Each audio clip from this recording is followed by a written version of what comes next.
ఆనాడంతా ఒక డ్రామా అక్కడ అన్నీ లేని అబద్ధాలు వండివారుస్తున్నారు, జనాన్ని తప్పుదో పట్టిస్తూ అబద్ధాలు చెప్తున్నారు జనానికి అనేది జగన్మోహన్ రెడ్డి వాళ్ళు మాట్లాడిన మాటలు. అంటే టీడీపీ అంటేనే తెలుగు డ్రామాల పార్టీ అది వాళ్ళు పెట్టిన పేరు అని అన్నాడు. కరెక్ట్. అతను ఏదో సత్తా గురించి కూడా మాట్లాడాడు.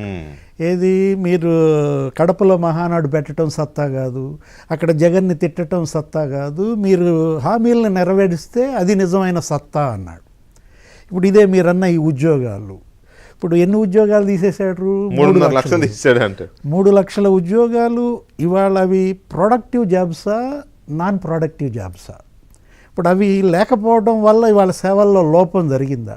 ఇప్పుడు వాలంటీర్లు అసలు ఆ ఉద్యోగాలన్నీ నోటిఫికేషన్ ద్వారా జరిగినాయా? ఆ వాలంటీర్లు లేకపోవడం వల్ల ఆగిందా? ముఖ్యమంత్రి ఇంటికి వచ్చి పెన్షన్ ఇస్తున్నాడు. అవును, కరెక్టే.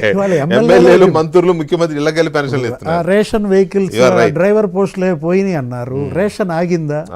ఇప్పుడు చెత్త తీస్తున్నారా లేదా? చెత్త వాహనాలు అంటే ఏంటంటే జగన్ సృష్టించిన ఉద్యోగాలు నిరర్ధక ఉద్యోగాలు. మనకేంటి అసెట్స్లో ఏదో productive assets non productive assets అంటాం, ఉత్పాదక వ్యయం అనుత్పాదక వ్యయం అని రాస్తుంటాం. అట్లాగే ఇవాళ ఇతను పెట్టిన ఈ ఖర్చు ఇది నిరర్ధక ఖర్చు. ఒకవేళ వాలంటీర్లే తీసేశారు, 2023 ఆగస్టు 15కి అవి రెన్యువల్ చేయాలి.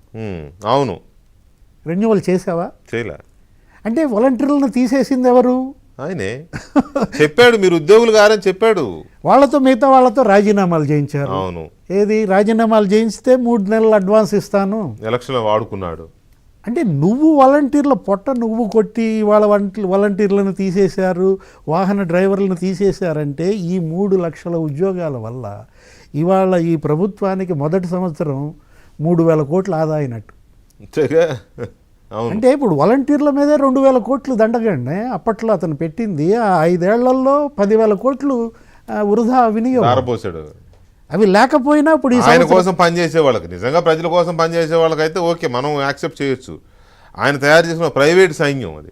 అంటే అసలు మనకి తెలుసు ఈ పట్టభద్రుల్లో నిరుద్యోగిత జాతీయ స్థాయిలో 17% ఉంటే ఆంధ్రప్రదేశ్లో జగన్ హయాంలో 27% అట. అంటే గ్రాడ్యుయేట్స్ అన్ఎంప్లాయ్మెంట్. ఇవాళ జగన్ ఓటమికి ప్రధాన కారణం నిరుద్యోగం. మొత్తం యువతంతా ఇవాళ అతని వెంట ర్యాలీ అయ్యారు. ఎవరు? ఆ యువగళం పాదయాత్రలో లోకేష్ వెంట. ఎవరో దాకా ఎందుకు, నీ సొంత చెల్లె విమర్శించింది. జాబ్ క్యాలెండర్ ప్రతి జనవరిలో ఇస్తానన్నావన్నాయి, వదిన సాక్షి క్యాలెండర్ ప్రతి జనవరిలో ఇచ్చింది. నువ్వు అసలు మరి 5 జాబ్ క్యాలెండర్లు ఇవ్వాలి, 5 జనవరిలో వెళ్ళిపోయాయని ఎవరు విమర్శించారు? షర్మిల. అంటే జగన్మోహన్ రెడ్డి అతను ఏంటంటే ఇప్పుడు మన భానుప్రకాష్ గారు అన్నారు ఏదో తేడా కొడుతుంది. మరి ఆ తేడా సంగతి